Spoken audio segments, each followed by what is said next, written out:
Drake and 21 Savage have gone on a huge tear this year, dropping their joint album Her Loss in November of 2022 and it landing #1 on the Billboard Top 200. Now, the real question is this going to be a long-term thing or is this just an in-the-moment type thing? We don't really know for sure, but since we got this Canadian rapper superstar that calls himself the Six God, I'm going to give you 6 reasons why he's using 21 Savage as Future.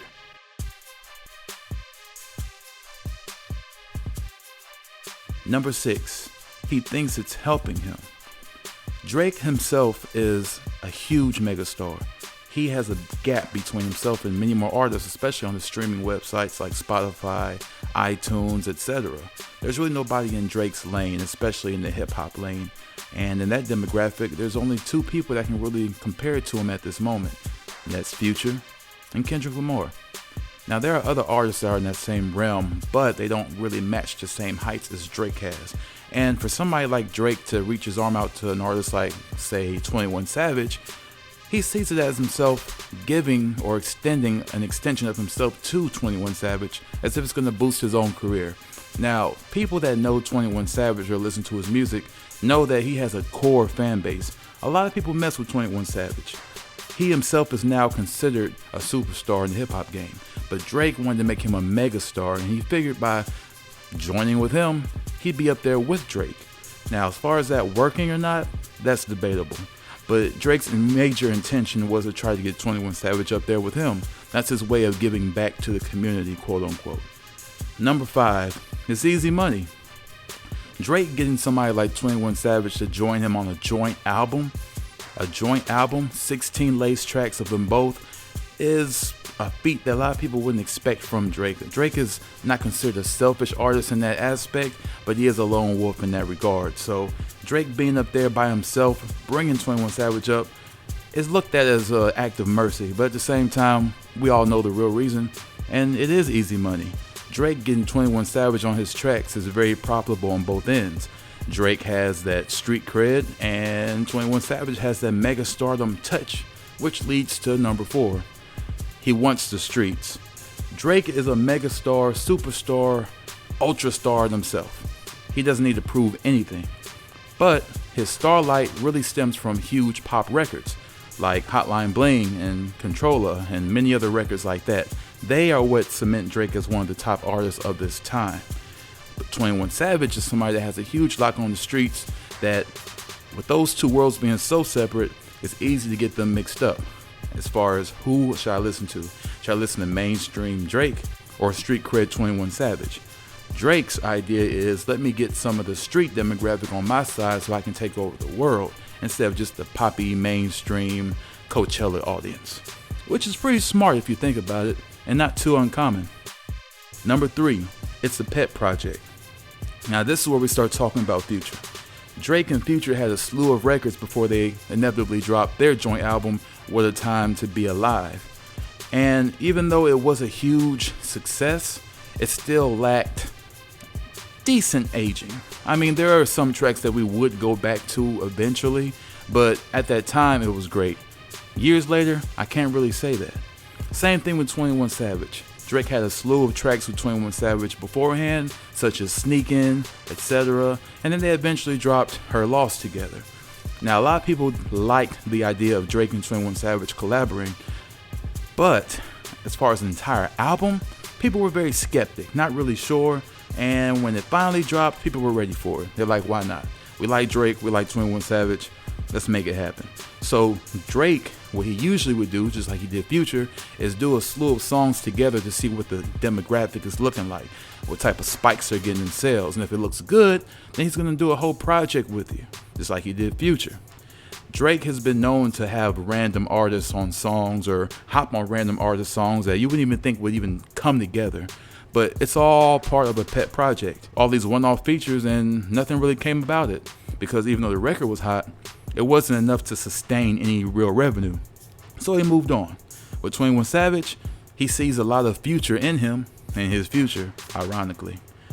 Number 2, he doesn't trust Wayne. For literally over a decade, people have been wondering why Drake and Lil Wayne haven't been doing a joint project. Why not?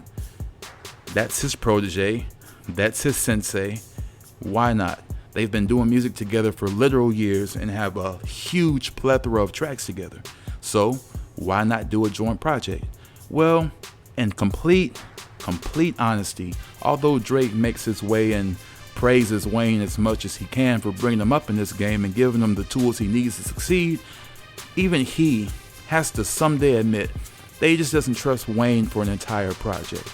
Even though Drake and Lil Wayne have good chemistry together and they get along very, very well, like brothers, their music taste is completely on two different spectrums.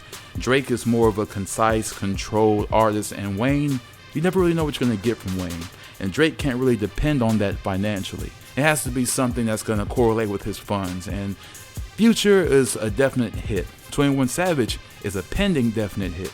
So Wayne, although he is considered a legend, he's no longer a megastar. He's went from megastar status to legend status, which means although you are highly revered and respected in the rap game, you are not considered a hot topic. So if they were going to do a project together, Wayne would have to be at the top of his game. And a lot of people kind of see Wayne as past his prime at this point. They think he's hit his peak, that he can't get any better than he was before, and it's a wrap for him. Whether Wayne feels this or shares the sentiment or not is beyond me. But I know personally from hearing so many Wayne tracks over these years, and even recent Wayne tracks, to know that he hasn't really lost a step. He's more so chosen a different direction, a more fun direction. No direction. There is no precise hit he's using to try to get the masses to follow him. He's just making music for whatever reason he wants to make it. Whatever fits Wayne's mantra at the time is what Wayne's gonna do. So Drake doesn't really get it. It's not really that he doesn't want to collab with the legend. It's more so that he doesn't really see any huge profit and is not really sure. It's more like a gamble than anything else. That's why, if you've noticed, as Drake has done his joint projects with other artists like Future and 21 Savage, Wayne has done joint projects with 2 Chainz and Rich the Kid. Number 1, it's all about the money. Yes, that's what it's been all about this whole time. It's all about the money. If 21 Savage wasn't a huge asset, Drake would not make a project with him. If Future wasn't a huge asset, Drake would not make a project with him. Drake tried to use the whole OG tactic on Future when they came up with the album What a Time to Be Alive.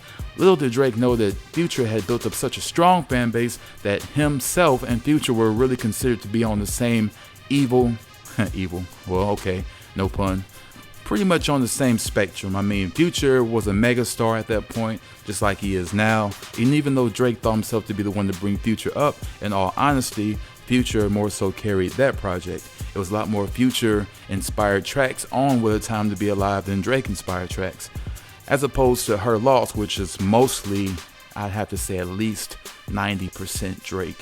And it's almost as if Drake himself had said, I got these songs, 21, why don't you hop on them? There was no let's make a song together. There was no executive producing between the two alone in the booth by themselves. It was all Drake. Drake was in charge. Drake had the leadership role. Drake was LeBron on the team of the Cavs. And 21 Savage wasn't even the coach. 21 Savage wasn't even J.R. Smith. At this point, 21 Savage was Tristan Thompson. And even though that they got a ring together, we all know who was in charge. Heck, even if you Google Her Loss, albums of 2022, it's going to say Drake's name under it by itself. Like, even the world receives it as Drake's album. So that's what they tried to do with the What a Time to Be Alive. It didn't really pan out, and all it did was elevate Future to even higher status, and it felt more so like a Future album with Drake on it.